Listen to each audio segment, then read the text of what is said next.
जय सनातन धर्म की। प्रिय दर्शकों, आप सभी का स्वागत है हमारे इस YouTube चैनल पर।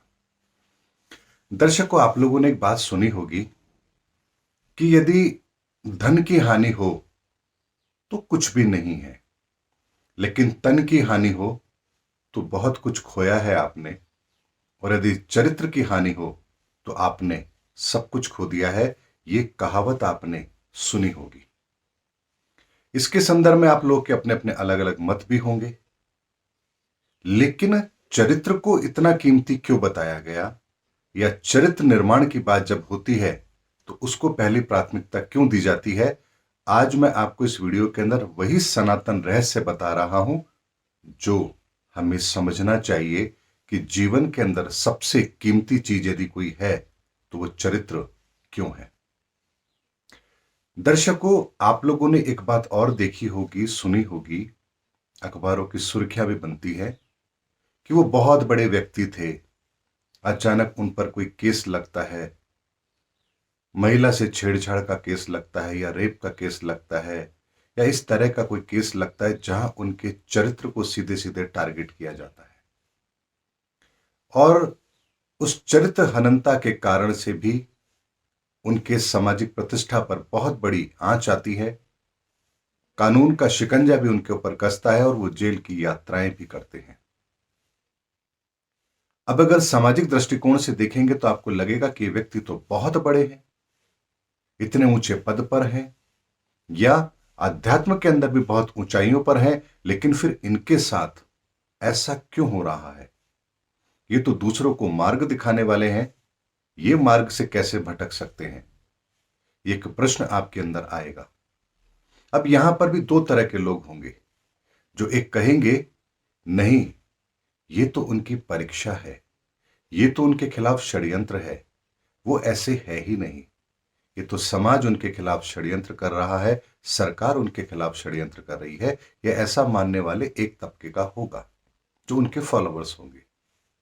दूसरा क्या कहेगा, अरे हम तो जानते थे ये तो ऐसे ही हैं, आज नहीं तो कल ऐसा होना ही था। यानी पक्ष और विपक्ष के अंदर दो लोग खड़े हुए आपको जरूर नजर आएंगे। और तीसरा भी एक पक्ष होगा जो न्यूट्रल होगा, वो कहेगा हमें कोई फर्क नहीं पड़ता, वो जाने, उनका काम जाने। लेकिन दर्शकों, तीनों के तीनों पक्ष अपनी जगह पर ठीक नहीं है। क्यों नहीं है, यही सनातन का रहस्य आज आपको समझना है। ऐसा क्या कारण होता है कि व्यक्ति अपने चरित्र को लेकर के इतना संवेदनशील नहीं होता है। ऐसा क्या कारण है कि व्यक्ति सब कुछ भूल बैठता है जब उसके सामने इस तरह की काम वासना आती है। मैं यहां पर बात कर रहा हूं कि अगर एक अच्छे व्यक्ति का भी चरित्र का पतन हो रहा है तो उसके पीछे जो वास्तविक कारण है, जो वास्तविक सनातन रहस्य है, वो आप समझने का प्रयास कीजिए। इसे किसी व्यक्ति विशेष से जोड़ने का प्रयास मत कीजिए। दर्शकों, सनातन का मतलब होता है जो शाश्वत है, जो ब्रह्मांड के साथ हमसे कनेक्टेड है और इस ब्रह्मांड के अंत तक हमसे कनेक्टेड रहेगा। इसी तरह से हमारे शरीर के अंदर भी 7 ऊर्जा चक्र होते हैं। ये शरीर जो आप देख रहे हैं, ये आपका भौतिक शरीर है, लेकिन इस शरीर के अंदर भी 7 ऊर्जाएं हैं जो आपके लिए काम कर रही है। यही ऊर्जा चक्र, 7 ऊर्जा चक्र जो हमारे सहस्त्रार चक्र से लेकर के नीचे मूलाधार चक्र जिसे हम कहते हैं वहां तक होता है। लेकिन नाभि से ऊपर 5 चक्र होते हैं और नाभि के नीचे 2 चक्र होते हैं। नाभि के नीचे जो 2 चक्र हैं वो हमारी भोग विलासिता और हमारे नित्य कर्म जो हम करते हैं, ये वही ऊर्जा हमें देता है। और 99% लोग इस संसार के अंदर इन्हीं 2 ऊर्जाओं का प्रयोग करते हैं।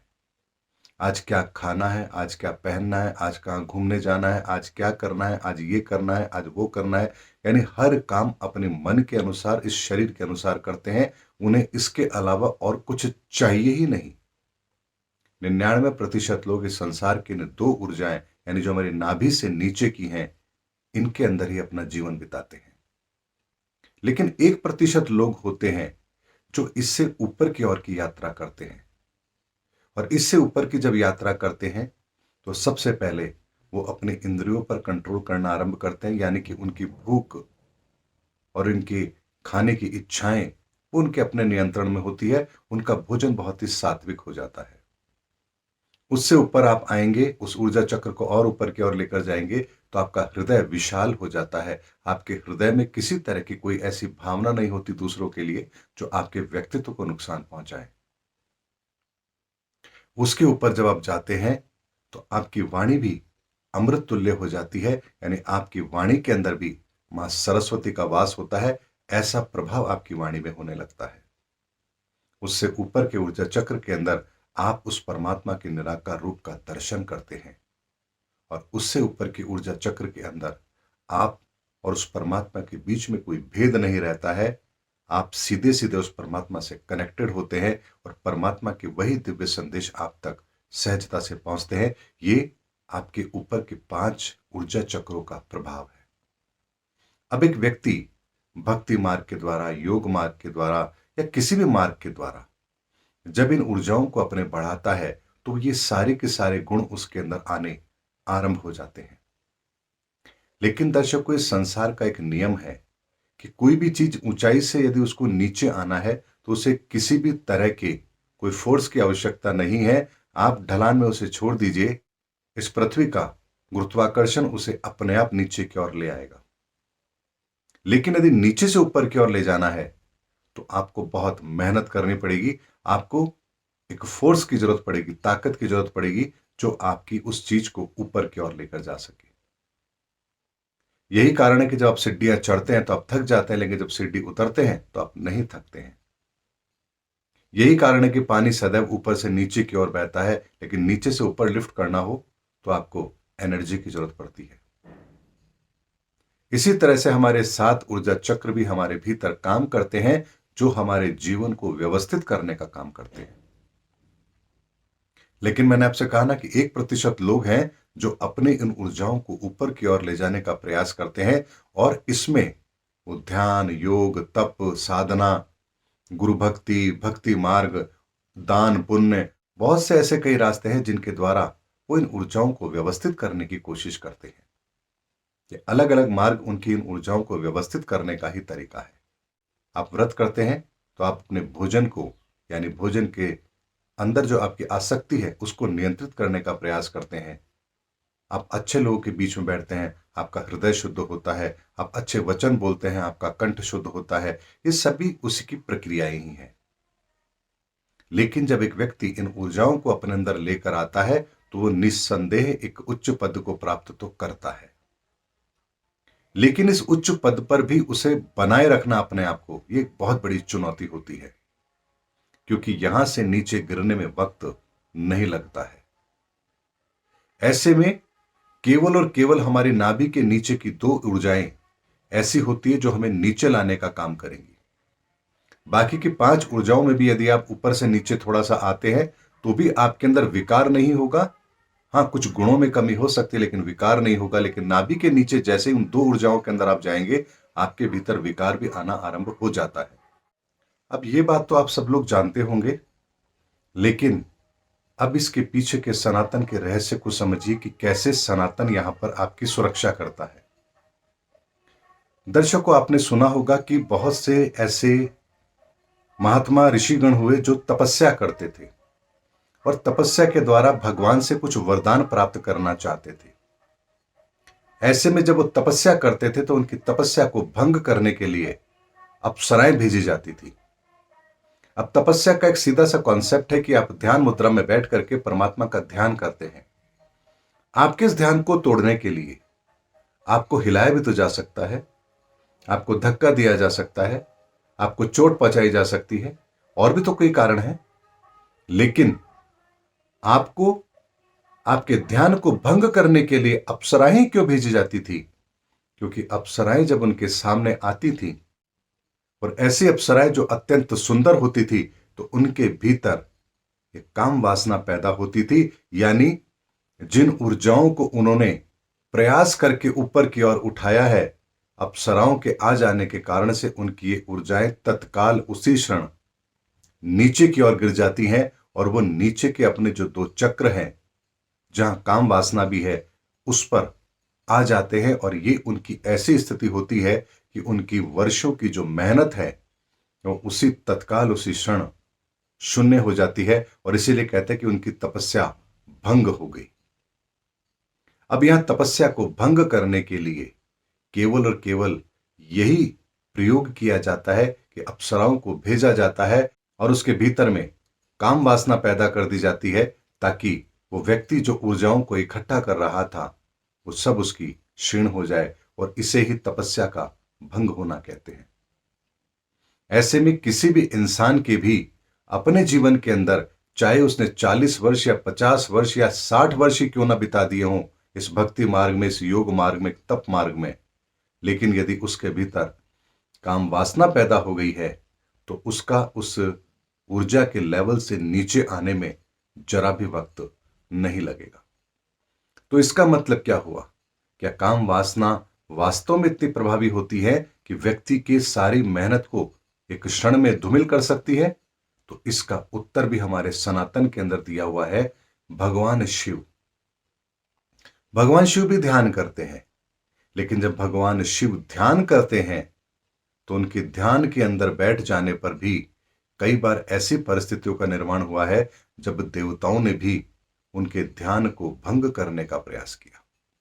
और ऐसी एक कथा आप लोगों ने सुनी भी होगी, जब कामदेव को भेजा जाता है कि आप जाइए और भगवान शिव की तपस्या को भंग कीजिए, क्योंकि अब उनका विवाह होना अत्यंत आवश्यक है और भोलेनाथ तो तपस्या में लीन है, ध्यान में लीन है।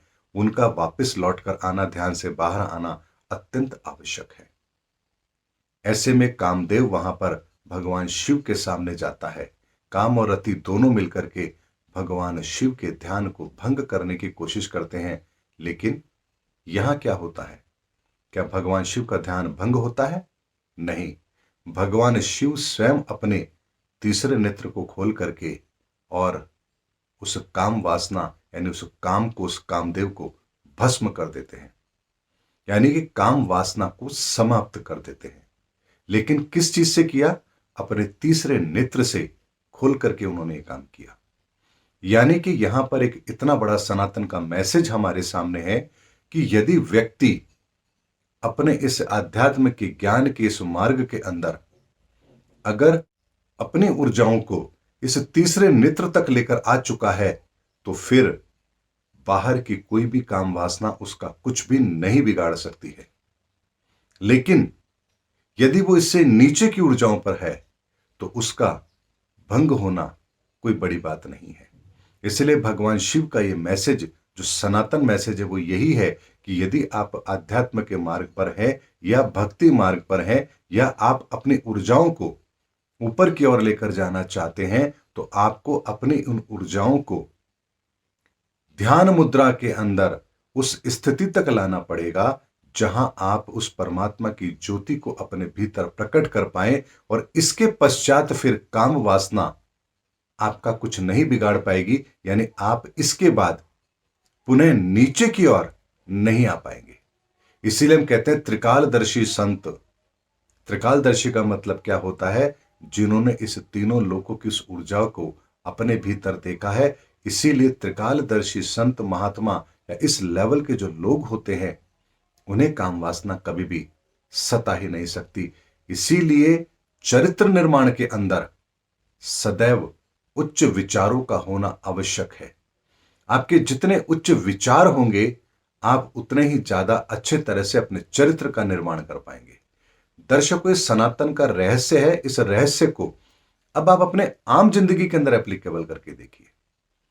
जब तक आप अपने भोग विलासिता के अंदर अपने पूरी एनर्जी को रखेंगे, आप कभी भी उच्च सोच के स्वामी नहीं बन सकते। आपकी सोच ऊंची हो ही नहीं सकती। लेकिन जब आप अपनी ऊर्जाओं को ऊपर की ओर लेकर आते हैं, अपने भोजन को व्यवस्थित करते हैं, अपने विचारों को अच्छा रखते हैं, अपनी वाणी को अच्छा रखते हैं, तो आप भी उस आज्ञा चक्र के समान ऊर्जाओं को अपने भीतर लाने में सक्षम हो जाएंगे।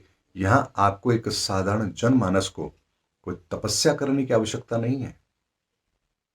इसीलिए इस बात को समझिए कि ऊर्जाओं का संसार आपके अंदर कैसे काम करता है। और जब आप अपनी ऊर्जाओं को भी उस लेवल पर ले आएंगे तो आप अपने परिवार के अंदर रहते हुए भी अपने चरित्र का वो उदाहरण पेश करेंगे कि कोई आपके चरित्र पर उंगली नहीं उठा सकता। आप किसी और स्त्री के अंदर वो गलत दृष्टि रख ही नहीं सकते जो होनी ही नहीं चाहिए। आपके भीतर माताओं बहनों के प्रति वही सम्मान होगा जो आपका होना चाहिए। आप हर छोटी बच्ची के अंदर भी वही कन्या का स्वरूप देखेंगे जो आपको देखना चाहिए। ये तब होता है जब हम अपनी सोच, अपने आहार, अपने विचार और अपनी वाणी को शुद्ध करते हैं। यही एक सामान्य प्रक्रिया हर इंसान के लिए जरूरी है। जरूरी नहीं है कि आप भी कोई ध्यान साधना करें, तपस्या करें, तब जाकर ऐसा होगा। काम वासना को नियंत्रित करने का मतलब यह नहीं होता है कि आप ब्रह्मचर्य का पालन करने लग जाएं या सब कुछ छोड़ दें। काम वासना को नियंत्रित करने का मतलब होता है कि आपके अपने नियंत्रण में ये चीजें होनी चाहिए। ऐसा नहीं है कि किसी सुंदर स्त्री को देख करके आपका मन विचलित हो रहा है या किसी और वस्तु को देख करके आप ललायित हो रहे हैं। इस चीज पर नियंत्रण करने का साधन क्या है, यह सनातन का रहस्य हमें इन कथाओं के अंदर मिलता है। मैंने आपको उदाहरण के साथ सारी चीजें बताई हैं। इसीलिए जो भी उच्च पदों पर पहुंचे हैं या उच्च स्थिति को प्राप्त किया है या अध्यात्म के अंदर एक उच्च पद को उन्होंने प्राप्त किया है, उनके पीछे यही कारण होता है उनके गिरने का कि वो अपनी उन ऊर्जाओं को उस स्थिति तक नहीं ले जा पाते हैं और वहां जाकर के वो उसको नियंत्रित नहीं कर पाते हैं। और यही कारण है कि जिस वक्त वो पुनः नीचे की ऊर्जा की ओर आते हैं, उनका सारा तपोबल क्षीण हो जाता है। इसीलिए हमारे जीवन के अंदर चरित्र निर्माण का बहुत बड़ा रोल है और इस रोल को हमें समझना चाहिए, क्योंकि एक उच्च चरित्र का निर्माण जब हम करते हैं तो उच्च चरित्र से संपन्न राष्ट्र का निर्माण भी होता है। और ये एक ऐसी प्रक्रिया है जिससे इस संसार की न जाने कितनी बड़ी बड़ी समस्याओं का समाधान स्वतः ही हो जाता है। इसीलिए हमारे धार्मिक शास्त्र ग्रंथों में कहा गया है कि चरित्र का पतन हो गया तो सब कुछ पतन हो गया। इसीलिए अपने चरित्र निर्माण पर सबसे पहले काम कीजिए। वही है जो आपको आपके जीवन के अंदर सबसे बड़ी अमूल्य धरोहर बनाता है। उम्मीद करता हूं दर्शकों मेरा वीडियो आपको जरूर अच्छा लगा होगा। अगले वीडियो में आपसे फिर भेंट होगी। तब तक हमारे चैनल पर बने रहिए। जय हिंद, जय भारत, जय सनातन धर्म।